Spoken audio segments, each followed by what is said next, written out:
Assalamualaikum warahmatullahi wabarakatuh. Alhamdulillahirrabbilalamin. Wassalatu wassalamu ala asyrafil anbiya wal mursalin wa ala alihi wa sahbihi ajma'in, amma ba'd. Terima kasih kepada rekan-rekan mahasiswa yang masih semangat mengikuti perkuliahan ilmu Al-Quran dan hadis. Dan pada kesempatan kali ini kita akan membahas Ijazul Quran dan Fawatihus Suwar. Yang pertama yaitu pengertian Ijazul Quran. Jadi menurut bahasa, Ijazul Quran itu berasal dari kata A'ijaza, yu'jizu,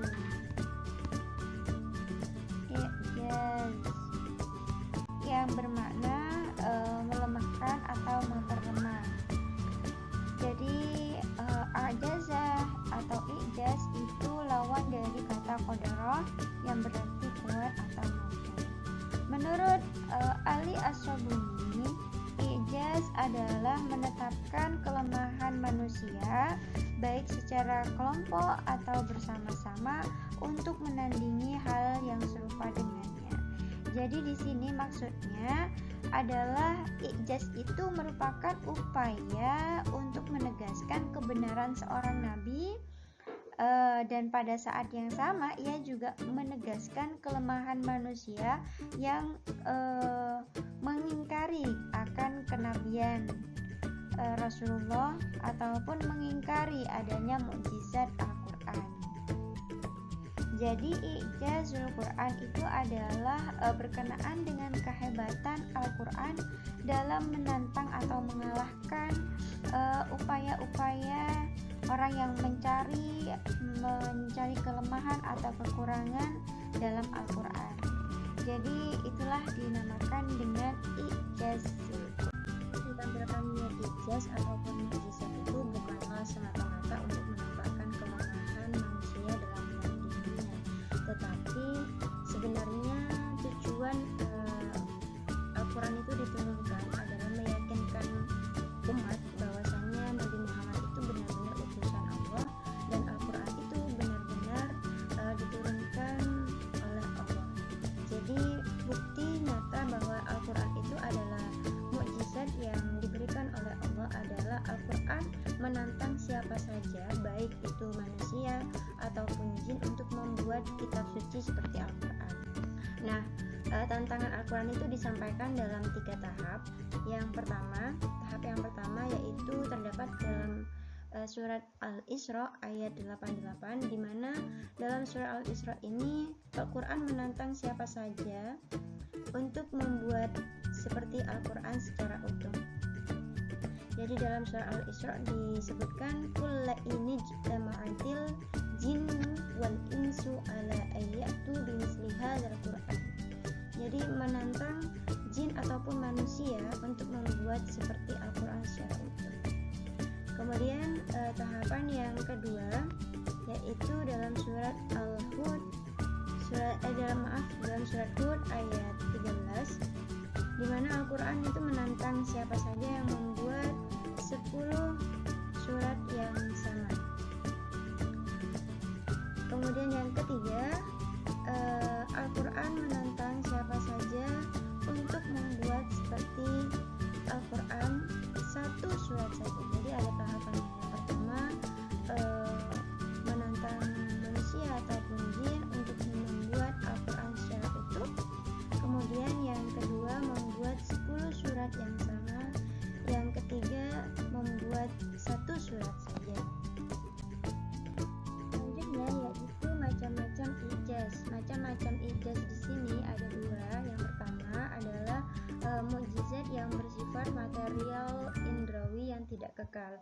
Jadi contohnya mukjizat pada macam ini adalah kisah-kisah Nabi atau peristiwa-peristiwa yang ada pada masa sebelum Nabi. Jadi peristiwa Nabi sebelum Nabi Muhammad gitu. Kemudian yang kedua, mukjizat imaterial logis yang dapat dibuktikan sepanjang masa, di mana peristiwa ini, mukjizat ini adalah peristiwa yang terjadi pada masa Nabi Muhammad. Nah, apa yang menyebabkan adanya perbedaan atau adanya macam-macam ijaz yang berbeda ini? Yang pertama adalah para nabi sebelum Nabi Muhammad itu ditugaskan untuk masyarakat dan masa tertentu. Oleh karenanya, mukjizat mereka hanya berlaku untuk masa dan masyarakat tertentu, tidak untuk sesudah mereka. Nah, hal ini berbeda dengan Nabi Muhammad, yang mana Nabi Muhammad itu diutus untuk seluruh umat manusia sampai akhir zaman, sehingga bukti kebenaran ajarannya itu selalu ada dimanapun dan kapanpun. Nah, perbedaan yang kedua yaitu manusia mengalami perkembangan dalam pemikirannya. Jadi pada umat para nabi, khususnya sebelum Nabi Muhammad, itu membutuhkan kebenaran yang harus sesuai dengan tingkat pemikiran mereka. Bukti tersebut harus dijelaskan demikian dan harus dijangkau oleh indera mereka. Lain halnya dengan umat Nabi Muhammad, yang mana umat Nabi Muhammad itu mereka bisa menangkap bukti tersebut dengan jelas. Di sini kemujizatan Al-Quran itu bisa dilihat dari yang pertama adalah gaya bahasa. Jadi gaya bahasa dalam Al-Quran itu membuat orang Arab pada waktu itu sangat kagum dan membuat salah satu sahabat Nabi, yaitu Umar bin Khattab, yang mana Umar bin Khattab ini sangat memusuhi Nabi pada waktu itu. Dia pun terpesona ketika mendengarkan petikan ayat Al-Quran dan masuk Islam karena mendengarkan sebagian dari ayat Al-Quran. Jadi gaya bahasanya sungguh indah dan sangat enak didengar oleh umat Islam ataupun umat non-Islam lainnya. Kemudian susunan kalimat. Jadi dalam Al-Quran itu ada beberapa uslub atau style yang sangat berbeda dengan hadis qudsi ataupun hadis Nabi. Jadi meskipun hadis qudsi ataupun hadis Nabi dan Al-Quran itu sama-sama berasal dari pengucapannya itu berasal dari Nabi, akan tapi stylenya itu berbeda antara hadis qudsi, hadis Nabi ataupun Al-Quran. Contohnya, misalkan dalam Al-Quran itu ada beberapa ayat yang menjelaskan tentang tasbih atau metafora. Wa takunul jibalu kal'ihnil manfush. Jadi gunung itu seperti bulu-bulu yang dihamburkan. Jadi susunan kalimatnya itu sangat indah. Selanjutnya hukum ilahi yang sempurna. Jadi hukum yang terdapat dalam Al-Quran itu dijelaskan secara global, kemudian dijelaskan juga secara terinci. Selanjutnya adalah ketelitian redaksinya. Jadi ada keseimbangan antara kata yang memiliki makna antonim. Misalkan maut dengan haya, al-maut dengan haya itu disebutkan secara seimbang dalam Al-Quran. Ada 145 kata al-maut dan kata al-haya dalam Al-Quran. Seperti itu contohnya. Nah, selanjutnya yaitu berita tentang hal yang gaib. Di dalam Al-Quran itu dijelaskan tentang berita-berita gaib. Contohnya seperti kisah Raja Fir'aun, di mana kisah Raja Fir'aun itu kalau misalkan kita membaca saat ini, maka pemikiran kita tidak akan sampai.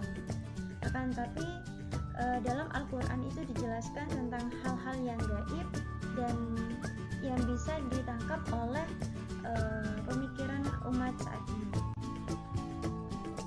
Yang terakhir adalah isyarat ilmiah, di mana isyarat ilmiah itu sangat banyak sekali dalam Al-Quran.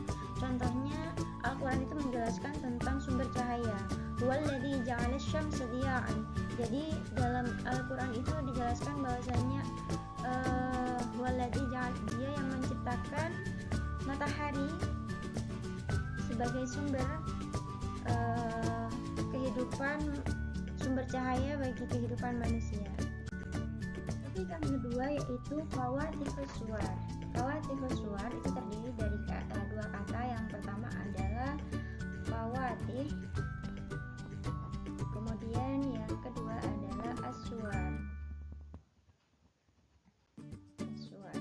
Jadi kalau fawatih ini artinya adalah pembuka, sedangkan aswar di sini jamak dari kata surah yang berarti surat-surat. Nah, istilah fawatihus suwar dalam makna harfiahnya adalah pembuka surat. Nah, secara istilah fawatihus suwar itu adalah ilmu yang mengkaji tentang bentuk-bentuk huruf, kata ataupun kalimat permulaan surat dalam Al-Qur'an. Fawatihus suwar di sini juga adalah ilmu yang membahas tentang kalimat-kalimat pada pembukaan surat dalam Al-Qur'an.